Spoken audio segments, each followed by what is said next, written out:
दोस्तों आज की वीडियो में काफ़ी महत्वपूर्ण टॉपिक पे बात करेंगे। मान लीजिए पहली पत्नी से किसी का तलाक नहीं होता है और दूसरी पत्नी से शादी कर लेता कोई गुपचुप और बाद में जाके पहले शायद उस पत्नी को बता भी देता है, नहीं भी बता देता है, जो उसकी डिपेंड है।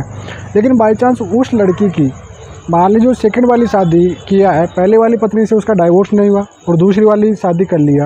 अब मान लीजिए दूसरी वाली से वो लड़ाई हो चुकी है ना, तो वो लीगली जो वाइफ करती है केस वो वाली नहीं कर सकती है। ये बात आप समझ लीजिए। जी हाँ, बिना तलाक के अगर कोई पति दूसरी शादी कर लेता है तो मतलब जो अलीगल का मानी जाती है जी। स्पेशल करके हिंदू में तो, मुस्लिम में तो 4 वाइफ को कर सकते हो, 4 शादी कर सकते हो, लेकिन हिंदू में तो आपको बिना तलाक के दूसरी शादी आप नहीं कर सकते हो।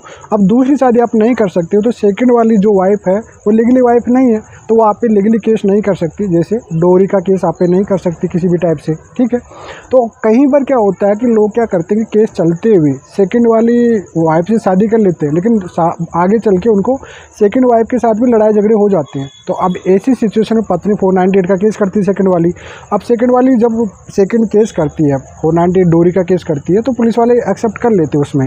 लेकिन आगे चल के कोर्ट इस चीज़ को खारिज कर देता है कि आप उनकी लीगली वाइफ नहीं है, इस वजह से आप डोरी की केस नहीं कर सकते।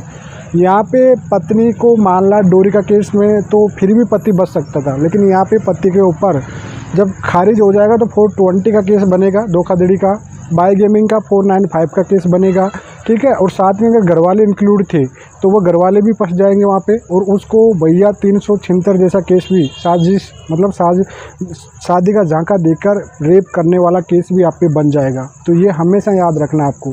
और कोई भी महिला है मान लीजिए जिसके साथ वाकई ऐसा घटना घटी है, मेरे पास ऐसे कहीं केस आते हैं जिसमें महिलाएं जिनको पता नहीं है, जिनको बच्चे भी हो चुके हैं लेकिन उनको ये पता नहीं कि उनकी पहली पत्नी से उनका केस भी चल रहा है।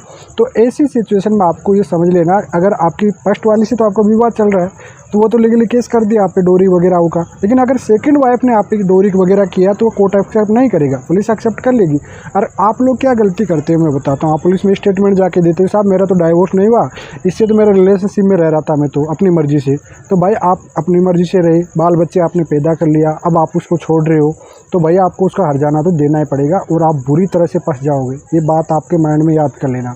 मैंने एक केस देखा था, अभी प्रैक्टिकली था, उसमें ऐसा एक लड़के ने किया था तो सेकंड वाली वाइफ को बताया नहीं था। अब वो शायद बताया होगा, वो तो कहता है कि सब बताया था, लेकिन आज की डेट में उस पर 420 का केस बना, 420 का बना है, 2 का 495 का बना है, साथ में 376 रेप का केस भी बना हो उस पर। तो आप ऐसी गलती मत करिए आप। और सेकंड वाली वाइफ होती है वो ये अच्छे से समझ लेना कि भाई आपका डोरी का केस एक्सेप्टेबल नहीं होगा, आपको 376 वाला केस करना है, 420 का केस करना है, धोखाधड़ी की, ये सब केस आपको करना ही पड़ेगा, नहीं तो आपको 420 वगैरह आपको इंसाफ मिलना बहुत ही कठिन हो जाएगा।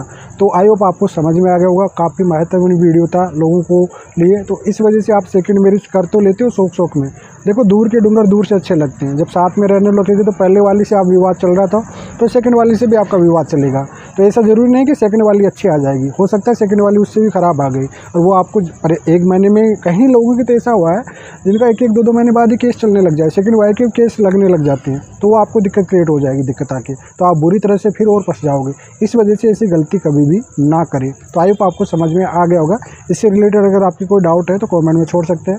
फिलहाल आज के इतना ही। जय हिंद, वंदे मातरम दोस्तों।